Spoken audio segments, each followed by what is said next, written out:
The rain has finally passed and the skies have cleared. And under the brilliant evening glow, we welcome you yet again to the cathedral of Ugandan football.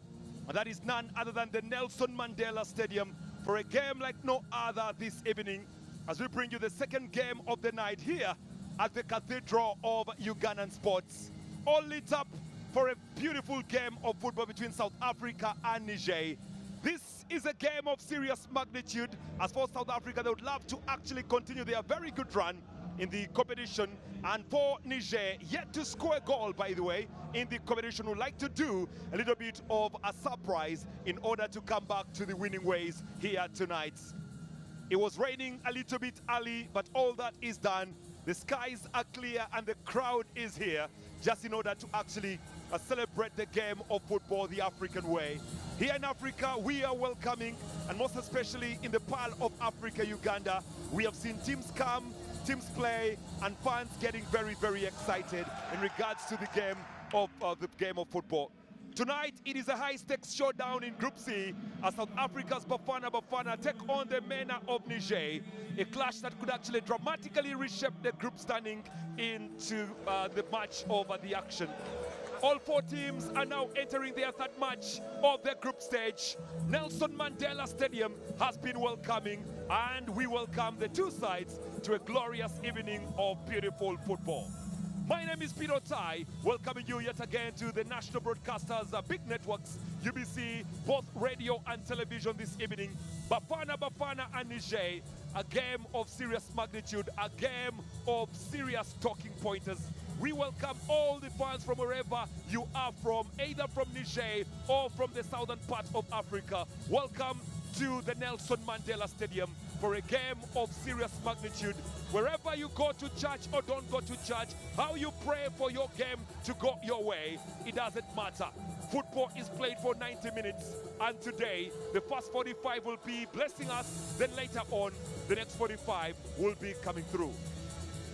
Earlier on today, Nigeria as Algeria and Guinea played out to a draw, a result that actually leaves the group wide open. And tonight's match here between South Africa and Niger is a game that can actually change the table standings. Let's go down to the national anthems of both sides, then we come back with the game. Foul. For his foul on Kasali, the defender.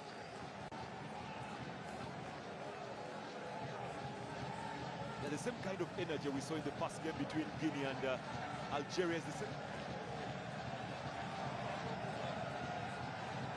It was the past game that we did today, and it was a very, very awesome game that ended 1-1. They almost won it, then Algeria had to come from behind to level up matters in the dying minutes. As it stands, we are just 30 seconds away from Niger picking up a win against draw against South Africa. It will look like a win for them, I can tell you. Ramalwe. Hugely cleared away again by Asen. To the wing side of Papa. Big clearance from Papa. The crowd is loving it. For them, they want a win. But for the Ugandans who are here, they want a draw. There is a play on the ground. Oh, that's it! Niger finally pick up a point against the Republic of South Africa, but they won't be very happy. For the South Africans, they gave it their all, and this will look like a loss for them. Niger, what a game they've actually brought today. Beaten twice, and in the third game they came up and played well against the Republic of South Africa. For the coach of South Africa, he won't be very pleased with the way things have transpired. And many supporters of South Africa will believe that this was supposed to be an easy game for them. If Guinea and Uganda could do it, why not South Africa doing it? But you can say that for Niger, they came with a different kind of game plan here, and the game plan worked to their brim. They have taken South Africa to the wire, and the game has ended 0-0 in this group, meaning that the South Africans will be having only 5 points. But for that 17-year-old, he came in a little bit late, but you have to give it to him. He played really, really well. Joste will not be very pleased. Together with the entire forces, Dolly and the entire team of South Africa won't be happy. The crowd of Niger expected maybe to get a goal here. It has been wonderful to see the goalkeeper in Jibo making some excellent saves to keep his side inbound in this match. And Juste, look at that reaction. Zulu won't be very happy. A night like this at the Nelson Mandela Stadium, the theatre or the cathedral of Ugandan football, has seen some glorious action today. Game number 1 ending 1-1 between Algeria and Guinea. And now game number 2 ending 0-0 between South Africa and Niger. Who thought that these would end in a draw? Who thought that Niger, a team that was beaten by 2 already, could actually take the South Africans to the wire? We are waiting to see who the man of the match is before I actually hand you back to broadcast house. But I'm very certain that the man of the match will be from Niger. A wonderful showcase of talent and skill we have seen tonight from the boys in whites, and they have all the right to celebrate. They have all the right to actually be grateful. And the goalkeeper, Chibo, was very outstanding. He is the man of the match today. His skills and his saves are the reason as to why Niger remains where they are. Libongwe, Tebogo. Kutumela clipped a little bit there by Kasali Abdul. Kutumela Tabiso requesting for Kasali to receive a yellow card for that challenge. The back wasn't that heavy. The fact that he actually came from behind, that's a foul. Can't warrant a yellow card. See the reaction from the Niger footballers on bench. Kutumela being told to wait for the whistle.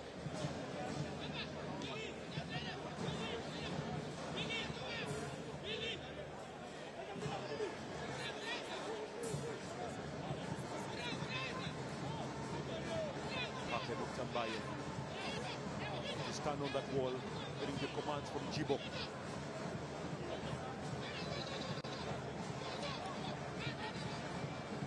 Free kick to South Africa could be one of the last kicks of the first 45 to be brought in by Wide Juste. Giving it for Meima. Meima, rush is good, but unfortunately it hits the wall. It's cut back again to Meima. Meima loses out. Musa on the charge right now. Collected easily there by Juste. Juste. The ball from Juste. Kutumela requesting. Kutumela saved by the keeper. Kutumela again. Another chance. Oh, what a waste. It's out for a corner. Abdurrahman Mohamed swinging to action. Close, very, very close for South African opening goal. Good ball from Juste. The flag remained down. Kutumela was onside, denied by the arm of the keeper. And then very, very close it was by Ndlondlo. And it's pushed out for a corner. Good reaction from the defense and the goalkeeping department. Doing extremely really well.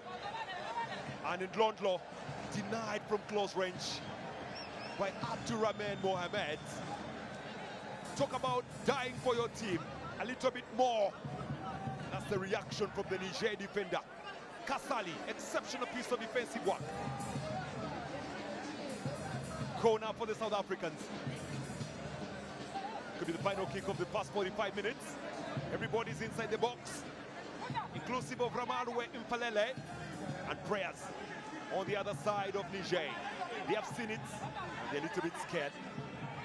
South Africa very good with set-piece play. They have very tall players. Mali Bongwe is one of those. The other is Keegan Johannes.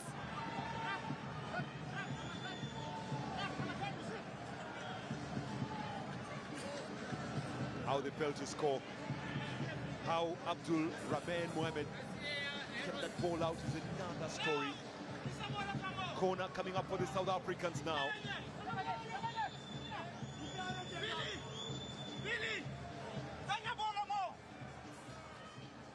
There is still a check going on here. With the delay, could be a check going on.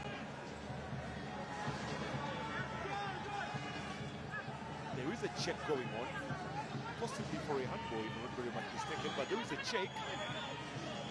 There is a check going on for a handball. Did the ball go off the arms of Abdurrahman Mohamed? By the time Londlo struck it, here, let's watch this very closely. Oh dear. Was that a handball? Was that a handball? I'm still wondering how it was kept away, but let's watch this very closely. There was an element of a handball. No. Good play. I don't think if that was a handball, but she has been called to see for herself. It looks like the ball actually went off the leg of the player, then to the arm. There goes the arm. There goes the arm. But you realize that it was the leg first there. So the mere fact that it hit the leg, the arm was to me on a natural position. It was the leg first, so how the handball comes to play is another issue. Stretch, leg, then arm. The mere fact that he hit the leg first, then to the arm, I don't think that can be a penalty. Let's watch this again closely. He stretches, and the mere fact that he stretches, the arm has to go. It hit the leg first, there.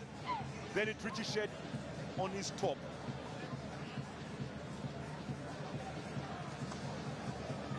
Watch. If she gives the penalty, then she'll have to give possibly the red card too. There goes the leg.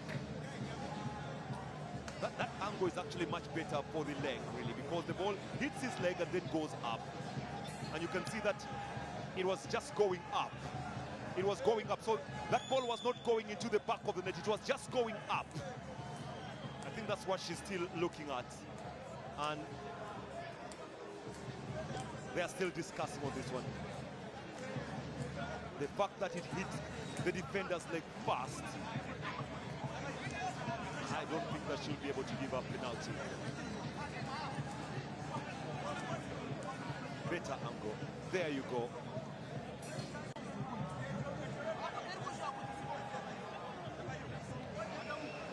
From this angle, you can see it hits the leg first, then the body of the arm. The mere fact that the player, the arm was going down, the arm was actually going down. If the arm was going up, you can see the arm is going down. If the arm was going up and the ball was up, that's where the penalty would come from. But let's wait and see.